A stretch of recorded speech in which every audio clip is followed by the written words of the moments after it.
श्रीवास्तव, आप देख रहे हैं आई न्यूज। आई न्यूज में आपका स्वागत है। आइए नजर डालते हैं अब तक की कुछ प्रमुख खबरों पर।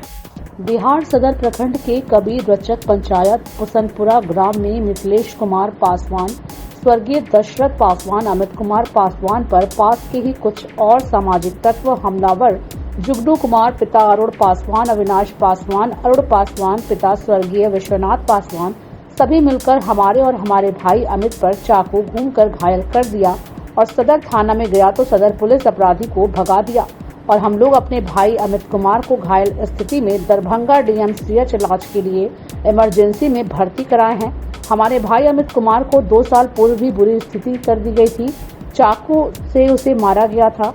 वीरू पासवान की खास रिपोर्ट। ये बताइए कैसे घटना हुआ? मैं घर से डिप्टी की ओर जा रहा था, ठीक है। पासवान चौक पर जुगनू कुमार खड़ा था और उनके सभी दियात थे वहीं पे बैठे हुए।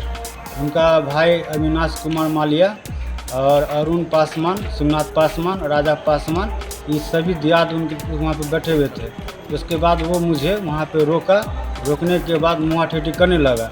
मेरा भाई आया तो वो टाइगर निकाल के जो है हम पे हमला करने लगा। जैसे ही मेरा हम हमला किया तो मेरा भाई आ गया तो उसके सीना पे डैगर लग गया, ठीक ना।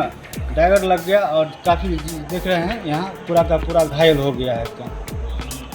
क्या इससे पूर्व में कुछ बात था क्या? में भी जो है इसके साथ जो है अविनाश मालिया जो है डैगर मार दिया था, जिसमें काफ़ी खर्चा भी हुआ। और यहाँ देख लीजिए, ये जो है पूरा का पूरा थी है। जीने मरने का कोई सांस नहीं था। डीएमसीएच में बाहरी डॉक्टर को बुला के जो है ज़्यादा पैसा दे के इसका इलाज करवाया गया, तब जाके ये ठीक हुआ, ठीक है। और उसके बाद जो है सामाजिक स्तर पर जो है बड़े बुजुर्ग आदमी सब बोले कि क्या करोगे, जो समाज में एक साथ रहते हो, जो छोड़ दो, कंप्रोमाइज़ कर लो। तो हम लोग कर लेंगे। हाँ, तो हम सब को थे। मेरे पिताजी डेथ किए हुए हैं। समाज के साथ भी चलना मेरा काम है और पर परिवार के साथ भी चलना मेरा काम है। तो हम भी समाज का थोड़ा बात मान के जो है हम उनके साथ हम कंप्रोमाइज़ कर लिए। कंप्रोमाइज़ करने के बाद क्या हुआ कि फिर से वो जो है आक्रोश निकालने के लिए हम दोनों भाई से आगे बढ़ने का चेष्टा कर लिया। इससे पूर्व में कितना दिन पहले हुआ था लफड़ा? इससे पूर्व में 2 साल 2-2.5 साल 3 साल मैक्सिमम हो रहा है। लगभग 3 साल हो रहा है। 3 साल के बाद फिर दोबारा घटना कर दिया? हाँ, दोबारा घटना आज हुआ है। अच्छा, जो वार किए हैं कितने व्यक्ति थे? यही 5 या 6 व्यक्ति। कौन कौन थे, क्या नाम था? एक जुगनू कुमार था जिसके हाथ में डैगर था, अविनाश मालिया था जिसके हाथ में भी पिस्टल था और डैगर भी था, ठीक ना। और शिवनाथ पासवान और अरुण पासवान जो है बोल रहा था कि इसे हम 1.5 लाख रुपया देते हैं, तुम इसको मार दो। किसको मार दो? दोनों भाई में से किसी एक को मार दो, ठीक है। किसके बोला मार दो?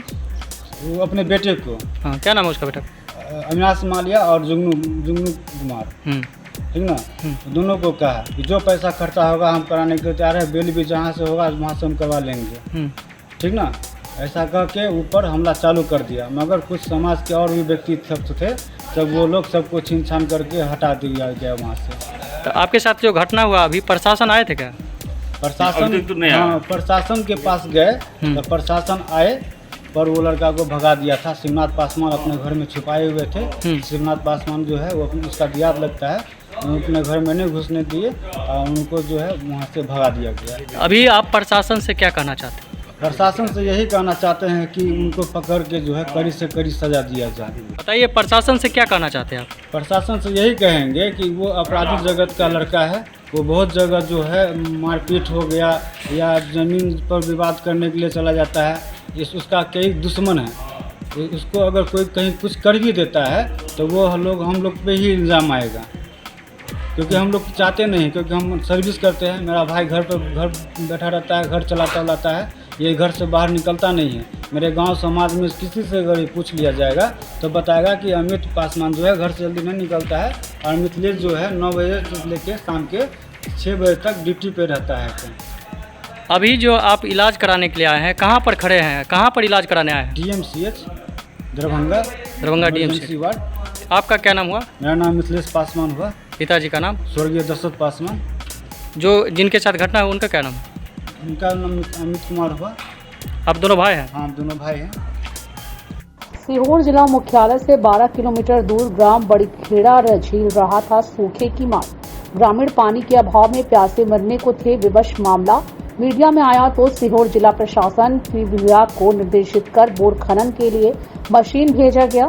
सीहोर जिले के ग्राम पंचायत मगरखेड़ा ग्राम पंचायत धनखेड़ी में नलकूप खनन होने से ग्रामीणों को गर्मी में भयंकर जल संकट से निजात मिली है। वहीं ग्रामीणों ने सीहोर जिला प्रशासन को धन्यवाद भी दिया है। कलेक्टर महोदय का, पीएचई विभाग का, पीएचई विभाग का, पीएचई विभाग का, चुनाव आयोग का, मैकेनिकल विभाग पीएचई का, मैकेनिकल पीएचई का, सभी गरीब जनताओं का, भांजा भांजियों का, मशीन कर्मचारियों का, पीएचई के मशीन कर्मचारियों का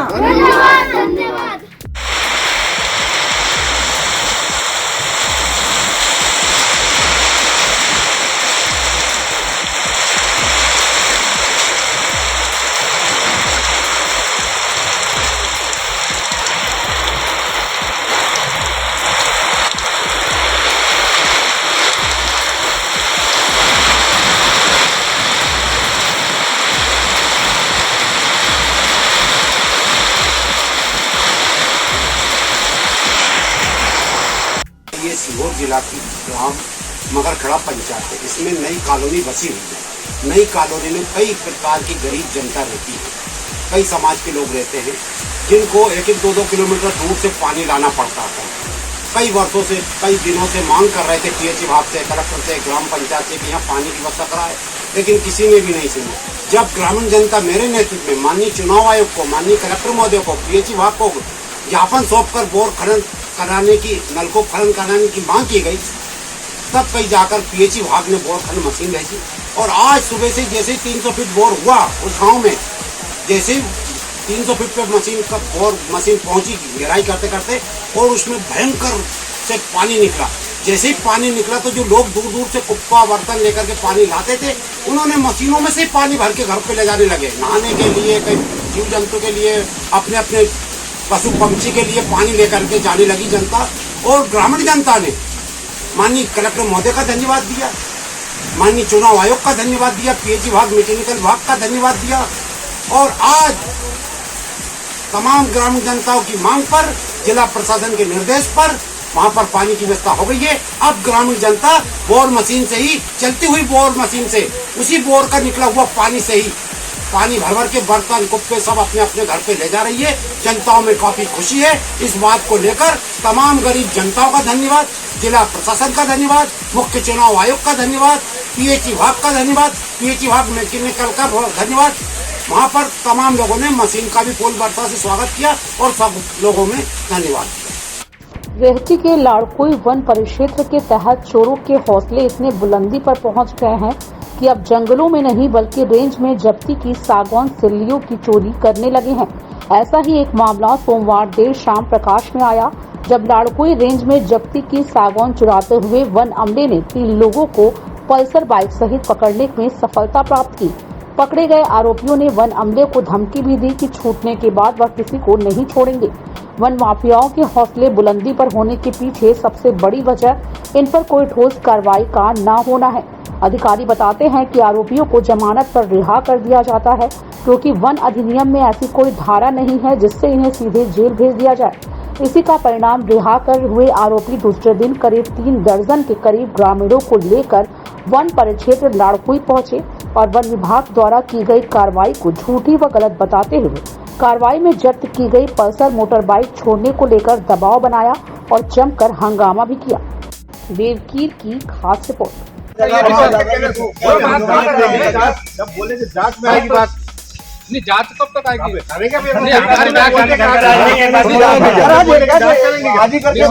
मालिक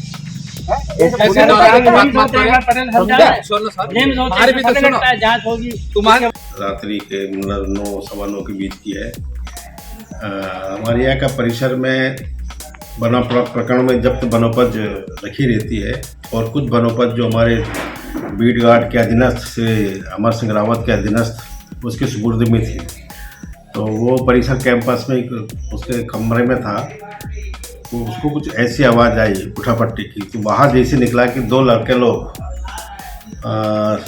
चिरान सागुन सिल्ली लेकर गेट की ओर जा रहे थे। उसने देखा, चिल्लाया, तो वो भगे और उस सामने एक मोटरसाइकिल, एक गाड़ी वाला और खड़ा था और उनको बनमले ने तत्काल कार्रवाई करके उनको तीनों को पकड़ा।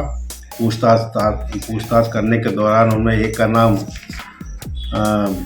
मिथुन बताया, मिथुन सनाब केदार सिंह बारेला निवासी नवलगांव, और एक था राकेश टीकाराम सनाब नवलगांव, एक था परशुराम सनाब जगन्नाथ निवासी कनेरिया। परशुराम और राकेश कंधे पे ले जा रहे थे। उसने देखा, शकल सूरत से उसने मतलब उसकी पहचान की, और मिथुन जो गेट के पास था और इनके पकड़ के लिए क्या है, इनके बार वैधानिक कार्य एक सिल्ली को मौके पे जब्त करी, मोटरसाइकिल जब्त करी। मोटरसाइकिल न्यू पल्सर थी और जिसका नंबर MP 370494, और उसके विरुद्ध वन अपराध कायम की और तत्काल इसकी पुलिस को हमने हमारे डिप्टी साहब ने पुलिस को इतला करी, लिखित में सूचना दी गई। सर आगे क्या कार्रवाई की जाएगी? आगे कार्रवाई जांच पड़ताल की है। फिर पुनः आज फिर इसके मिथुन के भाई जो अपने गाँव के 10-25 लोग थे, फिर से आया दवा बनाने के लिए कि साहब ये गलत है, ये गलत है, क्योंकि वो तो अपराधी है, अपराधी के अभियुक्त अपराधी है, और उसी की सूचना हम फिर भी हमने पुनः वरिष्ठ को देंगे और वैधानिक कार्रवाई करेंगे, जो भी तथ्य है वो प्रस्तुत करेंगे। साईं झूलेलाल जन्मोत्सव सह सिंधी मातृभाषा दिवस के अवसर पर कटहलबाड़ी दरभंगा में संगोष्ठी आयोजित की गई। मानव के व्यक्तित्व विकास, चरित्र निर्माण एवं मानवीय मूल्यों की सशक्त वाहक होती है। मातृभाषा सहजता से एक पीढ़ी से दूसरी पीढ़ी तक ज्ञान, विज्ञान आदि को हस्तांतरित करने में सक्षम होता है। वर्तमान भारत में सिंधियों का कोई अलग राज्य नहीं, अतः सिंधी मातृभाषा की रक्षा करना परम आवश्यक है। साईं झूलेलाल जन्मोत्सव या सिंधी मातृभाषा दिवस के अवसर पर दरभंगा के सिंधी समाज द्वारा व्यक्तित्व के विकास में मातृभाषा का योगदान विषयक संगोष्ठी का आयोजन झूलेलाल मंदिर कटहलबाड़ी दरभंगा में किया गया, जिसमें मुख्य वक्ता के रूप में ललित नारायण मिथिला विश्वविद्यालय के संस्कृत प्राध्यापक सह समाजयोगी डॉक्टर RN चौरसिया तथा विशिष्ट वक्ता के रूप में राष्ट्रीय स्वयंसेवक संघ कई लोग भी मौजूद रहे। सभी अतिथियों का स्वागत चादर एवं फूलमाला के साथ किया गया। पवन कुमार टेकचंदानी के संचालन में आयोजित संगोष्ठी में जगत जुमनानी ने स्वागत किया, जबकि राजकुमार मारीवाल ने धन्यवाद ज्ञापन किया। तदोपरांत सभी ने प्रसाद ग्रहण कर सिंधी समाज द्वारा आयोजित भंडारे में भी भाग लिया। वीरू पासवान की खास रिपोर्ट।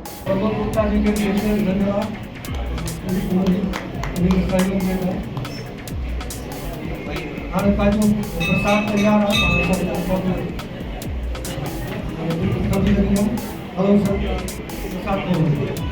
आप सभी लोग प्रसाद खा के जाएंगे।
नौ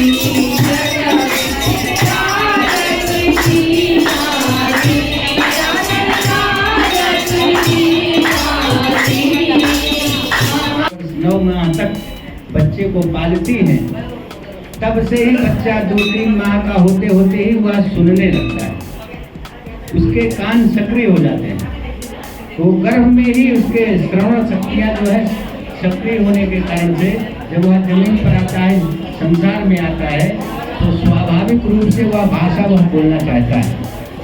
किंतु समाज की ऐसी रचना होने के कारण से बाद में स्कूल व 3 वर्ष 4 वर्ष का जब होता है, विद्यालयों में जाना पड़ता है उनको। माता घर में चम्मच को चम्मच मिलाती है और वही विद्यालय में जब जाता है विद्यार्थी तो टीचर उसको स्पून समझाती है। तो वह 4-5 वर्ष की आयु का बच्चा जो है उसके मस्तिष्क को डायलेमा हो जाता है, उसको समझ में यह नहीं आता कि स्पून क्या है और चम्मच क्या है।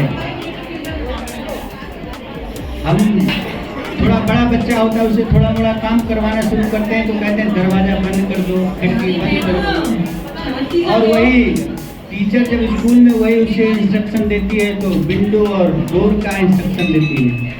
इस तरह से मस्तिष्क में बहुत प्रकार के द्वंद्व चलते हैं। इसलिए हमारे यहाँ विज्ञान में शास्त्र सम्मत दोनों बातें हैं कि विद्यार्थी को 9-10 वर्ष तक मात्र और मात्र उसको जो शिक्षा दीक्षा संस्कार हो वह मातृभाषा में ही होने चाहिए। 9 वर्ष के बाद बच्चे में एक भाषा से अधिक भाषाओं का अंतर करने की क्षमता पैदा हो जाती है। तब फिर आप उसको अलग भाषा में संवाद करना प्रारंभ करेंगे तो वह अन्य भाषाओं में अंतर करना जान पाएगा।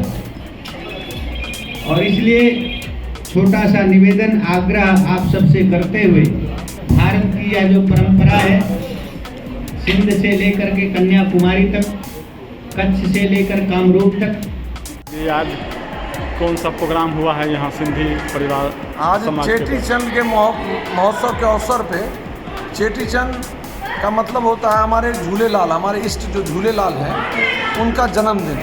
वो हम लोग बड़े धूमधाम से मनाते हैं आज के दिन, प्रथम नवरात्रा। लेकिन इस बार शायद 10 नवरात्रा 9 तारीख को था, ये 10 तारीख को मनाया गया और बड़े धूमधाम से मनाया गया। इसमें हम लोग उनका जन्मदिन मनाने के साथ ठंडाई का वितरण करते हैं और चना का प्रसाद होता है, कढ़ा प्रसाद होता है, ये 4-5 चीज़ों का हम लोग वितरण करते हैं और कोशिश करते हैं कि किसी चौक चौराहे पे लगा करे, ज़्यादा से ज़्यादा लोग उसका आनंद ले सकें। वो हम लोगों ने आज कठरवाड़ी भंडार चौक पे वो भी प्रोग्राम किया हम लोगों ने। फिर शाम में हम लोगों का जिस तरह प्रोग्राम होता अपने मंदिर में वहाँ हुआ, जो कठरवाड़ी स्थित झूलेलाल मंदिर है, वहीं पर हम लोग का कार्यक्रम हुआ जिसमें एक भाषा के ऊपर संगोष्ठी भी हुई। उसके बाद प्रसाद वितरण हुआ, आरती वगैरह हुई, प्रसाद वितरण हुआ, उसका भंडारा का आयोजन है जो अभी चल ही रहा। धन्यवाद। अपना नाम?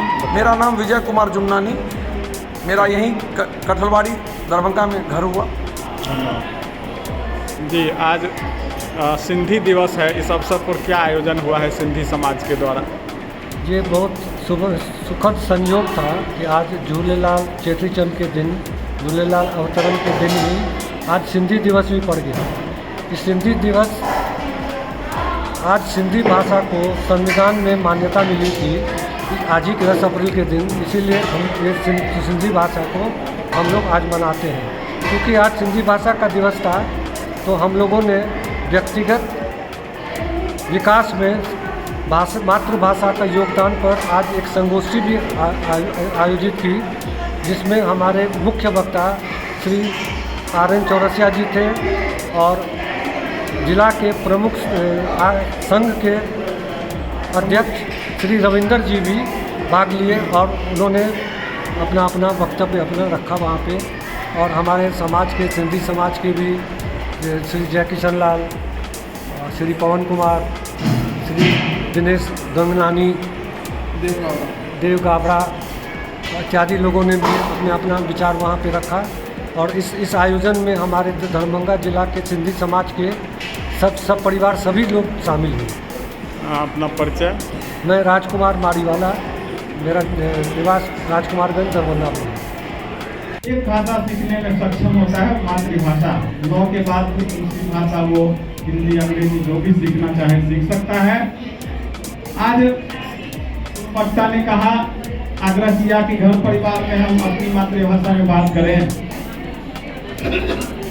और आज हम अंग्रेजी के गुलाम हो गए हैं और अंग्रेजी बोलना ही सबसे ज़्यादा पढ़े लिखे होने का, विशेष होने का पहचान हम झूठी रूप से महसूस करते हैं।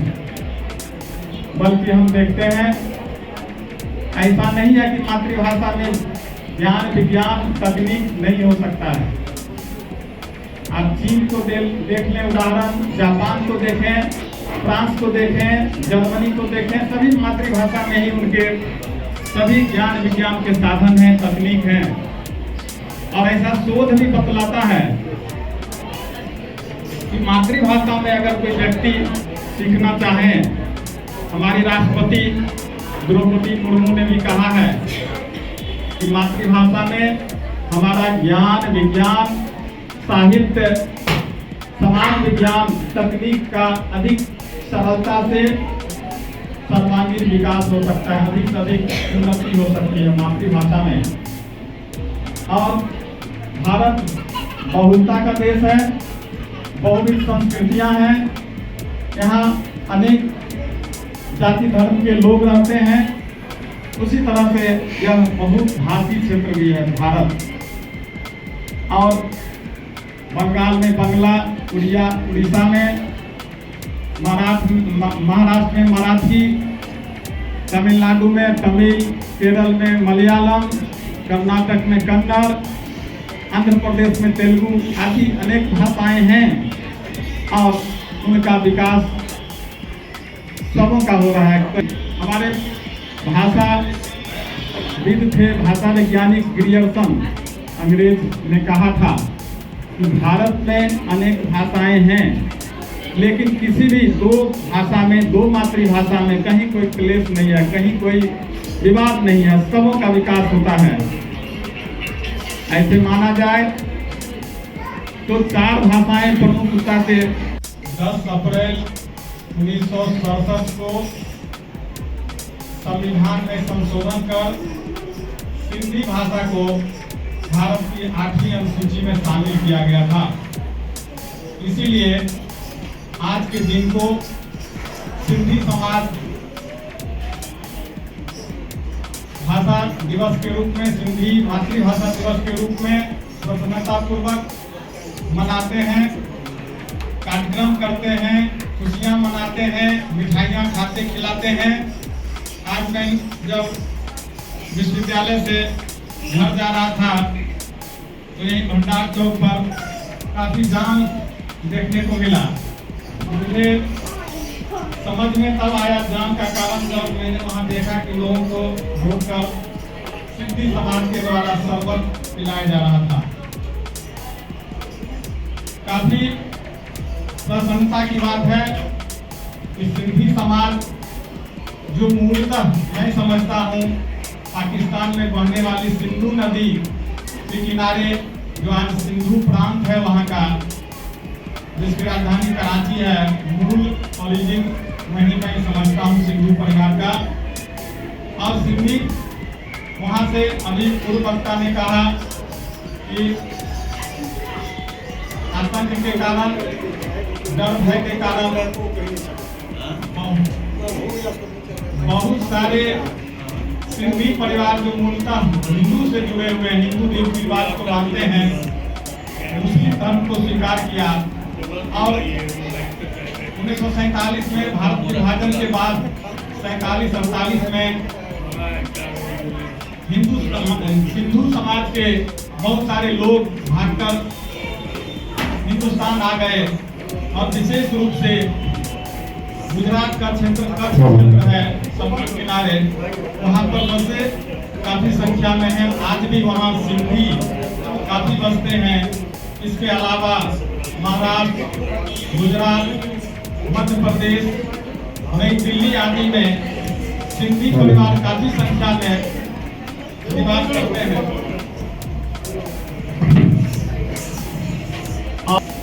25 लाख से अधिक सिंधी रहते हैं जो अपने घर परिवार में सिंधी भाषा का प्रयोग करते हैं। सिंधी भाषा के कई गौरव प्राप्त हैं। जब मूल संविधान बना था 1950 में, उसमें मात्र 14 भाषाएं थी 8वीं अनुसूची में शामिल, और 21वां संशोधन कर 1967 में सिंधी को पहली। बलिया डीएम की मौजूदगी में शांतिपूर्वक ईद का पर्व मनाया गया। ईदगाह पर 1 महीने रोजा रहने के बाद लोगों ने आज ईद का नमाज अदा किया, साथ ही एक दूसरे को गले लगाकर ईद मुबारक है उसके लिए बलिया डीएम को भी धन्यवाद दिया, क्योंकि आज उन्होंने इतनी अच्छी प्रशासन की व्यवस्था की है जिससे कि आज शांतिपूर्वक हम लोगों का त्योहार मनाया गया है।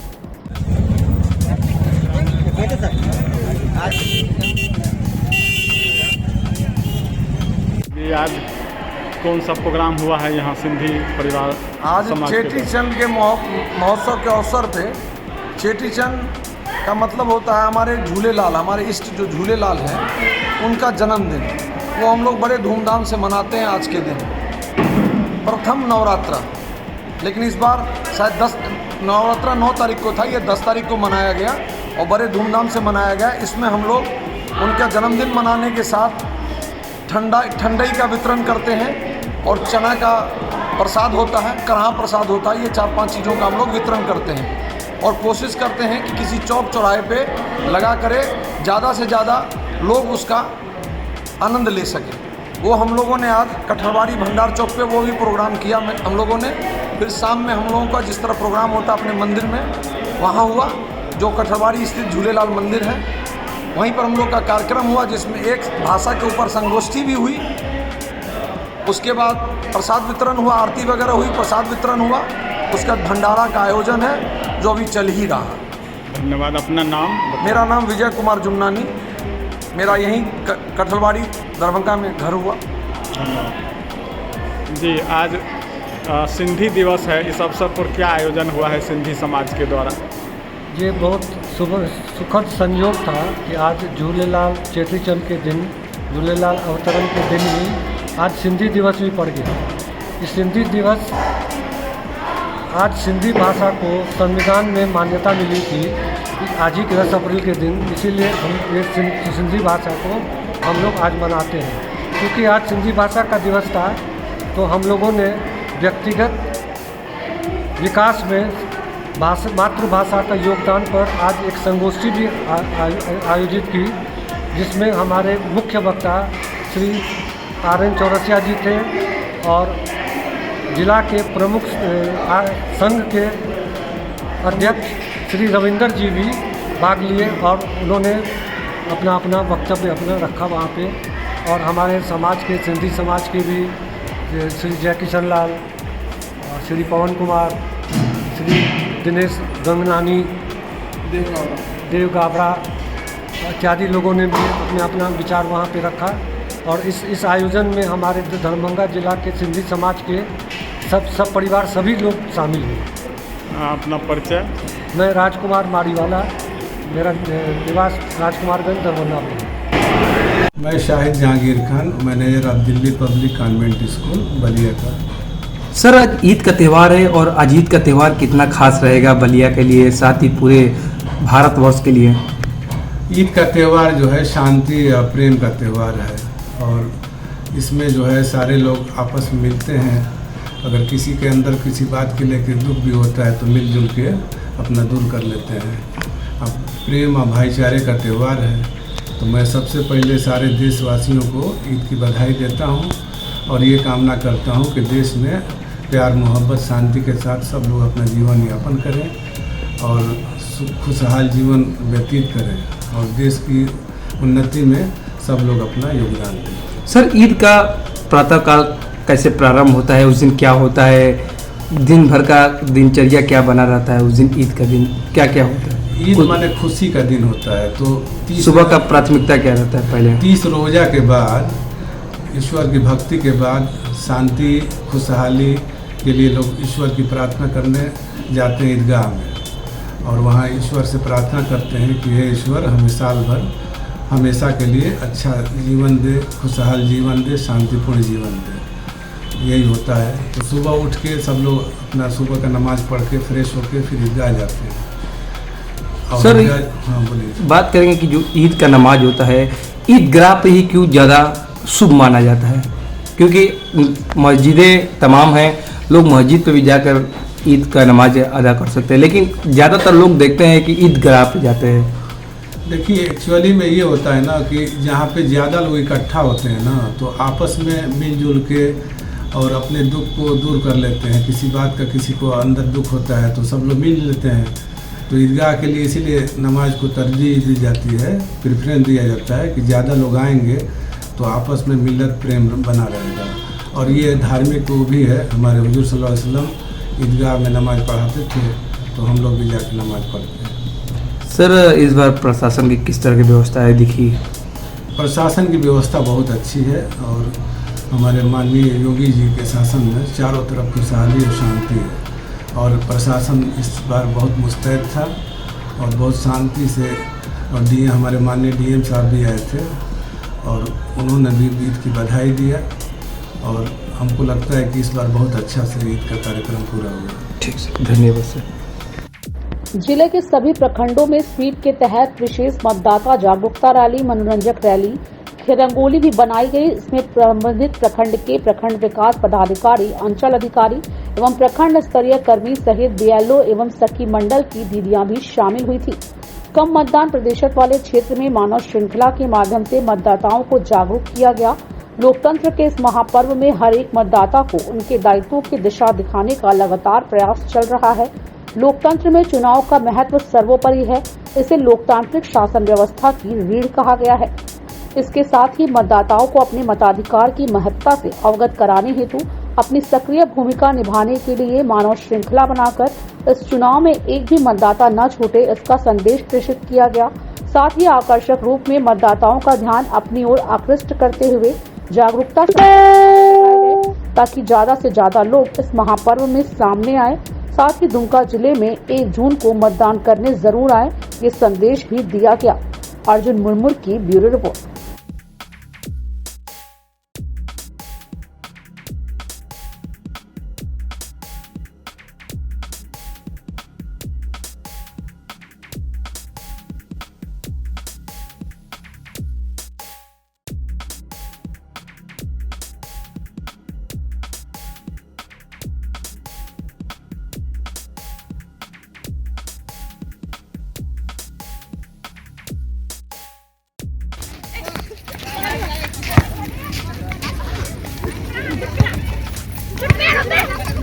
वीडियो का पे दौड़ का तो बापे खड़ा हो गया ले पे तीन फैला तो लिख के आती है हम लोग की मौज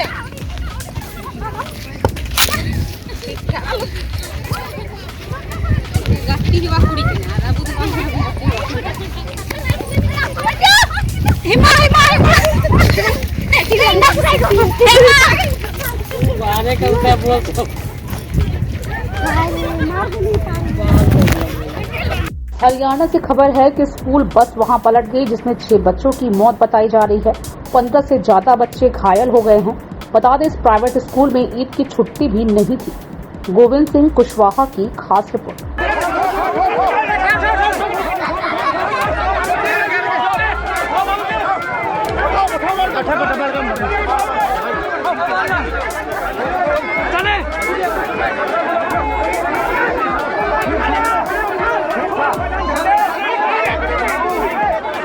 बुधवार को पूर्वाहन से रामगढ़ प्रखंड परिसर में झारखंड राज्य आजीविका संवर्धन सोसाइटी रामगढ़ के तत्वाधान में SVEEP कैलेंडर के अनुसार मनोरंजक खेल सह मतदाता जागरूकता अभियान का आयोजन किया गया, जिसकी अध्यक्षता प्रखंड विकास पदाधिकारी रामगढ़ द्वारा किया गया।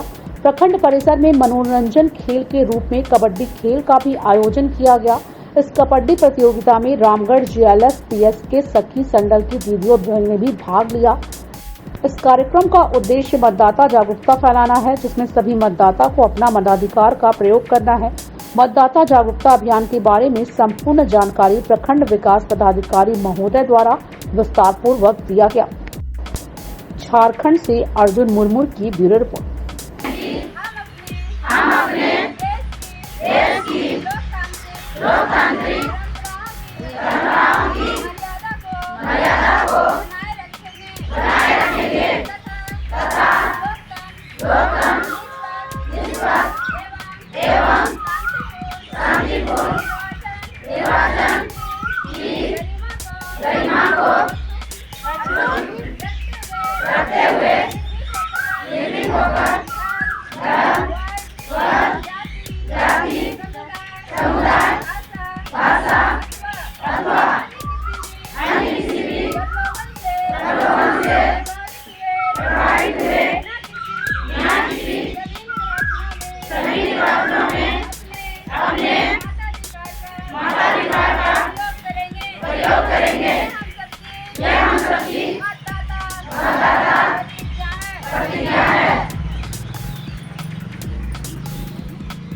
भाजपा से लोकसभा प्रत्याशी बनाए जाने पर पहली बार जनपद में पहुंचे लोकसभा प्रत्याशी जयवीर सिंह। भाजपा नेताओं का काफिला थोड़ी ही देर में जनपद के शीतला माता मंदिर में आशीर्वाद लेंगे लोकसभा प्रत्याशी जयवीर सिंह। करहल से मैनपुरी आते समय जगह जगह हुआ उनका स्वागत। मैनपुरी लोकसभा सीट से भाजपा जीतेगी, जयवीर सिंह ने कहा। गोविंद सिंह कुशवाहा की खास रिपोर्ट।